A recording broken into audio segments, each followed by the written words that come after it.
کہ حبیبہ کو پیغام دو کہ میں اس کے ساتھ اس کو اپنے نکاح میں قبول کرتا ہوں، اس کے ساتھ نکاح کرنا چاہتا ہوں، میں نے اب اس کو بھی اپنی بیوی بنانے کا فیصلہ کر لیا ہے۔ تو یہاں تھوڑا ایک اور بات ذہن میں آ گئی ہے، تھوڑا سنیں گے تو آپ کو بڑی جو چاشنی آئے گی، بڑا سرور آئے گا کہ سرکار کے نام پر قربان ہونے کے لیے ہم بےتاب ہوتے ہیں مسلمان۔ تو حضرت حبیبہ کے پاس نجاشی بادشاہ نے اپنی لونڈی ابرا نامی لونڈی بھیجی، جاؤ ان کو ان کے نبی کا پیغام دو کہ ان کے نبی ان کے ساتھ جو ہے وہ نکاح کا ارادہ رکھتے ہیں، کہ اسے کہو کہ اپنی طرف سے کوئی وکیل بنا دے تاکہ یہ نکاح مکمل ہو جائے، جب وہ قبول ہو جائے۔ تو جیسے ہی ابرا نامی لونڈی حبیبہ کے پاس پہنچی اور جا کے حضور کے ارادے کا سے آگاہ کیا، بتایا کہ تمہارے نبی رسول پاک صلی اللہ علیہ وسلم اللہ کے حبیب جو ہیں وہ تمہیں اپنی بیوی بنانا چاہتے ہیں، تمہارے ساتھ نکاح کرنا چاہتے ہیں۔ تو آپ کو اتنی خوشی ہوئی، حبیبہ اتنی خوش ہوئی کہ آپ کی انگلیوں پر جو انگوٹھیاں تھیں وہ بھی اتار دی، گلے میں ہار تھا سونے کا وہ بھی اتار دیا، اور پاؤں میں جھانجر پہنی ہوئی تھی، پازیب پہنی ہوئی تھی وہ بھی اتار کے اس ابرا کو دے دی، اور تحفے انعام کے طور پر دی کہ تو نے میری کیسی خوشخبری سنائی ہے، تو نے مجھے کیسی خبر دی ہے کہ خوشی میں اپنا سارا زیور اتار کے اس کو دے دیا۔ حبیبہ نے اپنی طرف سے ایک جو اپنے رشتہ دار کو وکیل مقرر کیا، تو نجاشی نے حضرت ابو طالب کے بیٹے علی کے بھائی حضرت جعفر بن ابی طالب رضی اللہ عنہ کو بلایا۔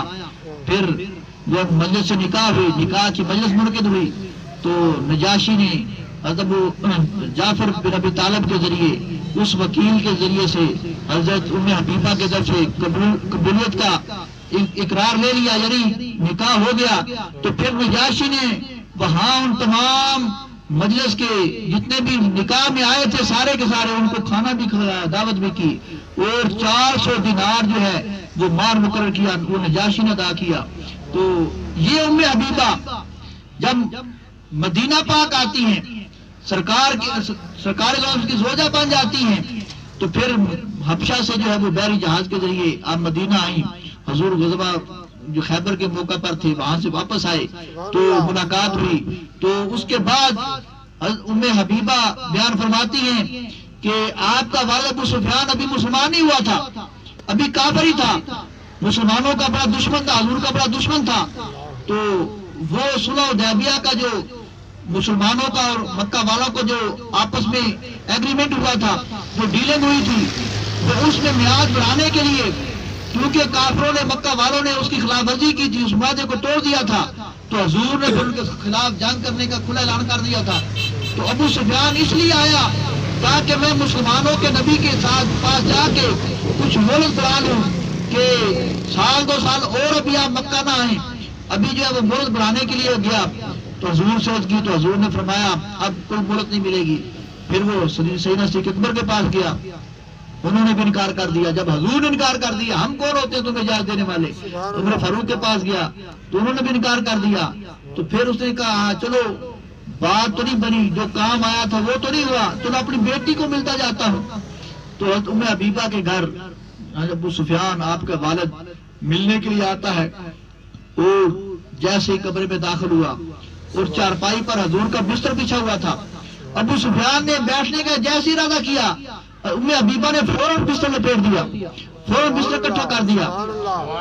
تو وہ کوئی عام شخص تو نہیں تھا، مکہ کا سردار تھا، ویسے ہی وجیہ تھا، بڑا خوبصورت تھا اور دانا تھا۔ وہ عرب اس کو ریحانۃ العرب کا لقب دیتے تھے، تو ان کے نزدیک بڑا محترم تھا۔ تو اس کو یہ بات بڑی ناگوار گزری، اس کو جو بڑا کرنٹ لگا کہ یہ کیا، میری بیٹی ہے، مجھے اپنے بستر پر نہیں بیٹھنے دے رہی۔ تو پوچھنے لگا ہے بیٹی کیا معاملہ ہے؟ مہمانوں کے لیے تو بستر بچھائے جاتے ہیں، تم لپیٹ رہی ہو۔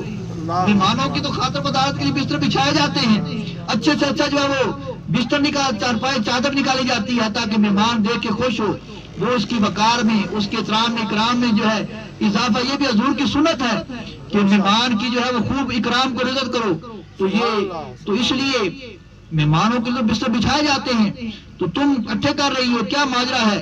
کیا یہ بستر میرے لائق نہیں ہے؟ کیا بستر تم سمجھتی ہو کہ میرے لائق نہیں تھا، تم کوئی اور بستر لانا چاہتی ہو، یا میں اس بستر کے لائق نہیں؟ تو ام حبیبہ نے جو جواب دیا سنیں اور دیکھیں صحابہ کرام اور صحابیات حضور کا کیسے ادب کرتے تھے. تو ام حبیبہ نے اپنے باپ کو سفیان سے کہا کہ ابا جان بات یہ ہے کہ تم کافر ہو، تم مشرک ہو، تم نجس ہو، ناپاک ہو، اور یہ نبی پاک کا بستر ہے، تم جو ہے وہ ناپاک جسم کے ساتھ اس پر بستر پر نہیں بیٹھ سکتے. تو یہ صحابہ کرام اس انداز میں حضور کا ادب کرتے تھے جو اللہ نے فرمایا فکروا، یعنی خوب حضور کی تعظیم کرو، بس خوب ادب کرو. تو صحابہ کرام نے ایسے ادب کر کے دکھایا ہے. تو صحابہ کا عمل ہمارے لیے درس ہے، معیار ہے. آخری حدیث عرض کرتا ہوں کہ عروہ بن مسعود ثقفی یہ کافروں کی طرف سے سفیر بن کے مسلمانوں کے پاس آیا، حضور کے ساتھ جو ہے گفتگو کرنے کے لیے آیا، معاملات سلجھانے کے لیے آیا.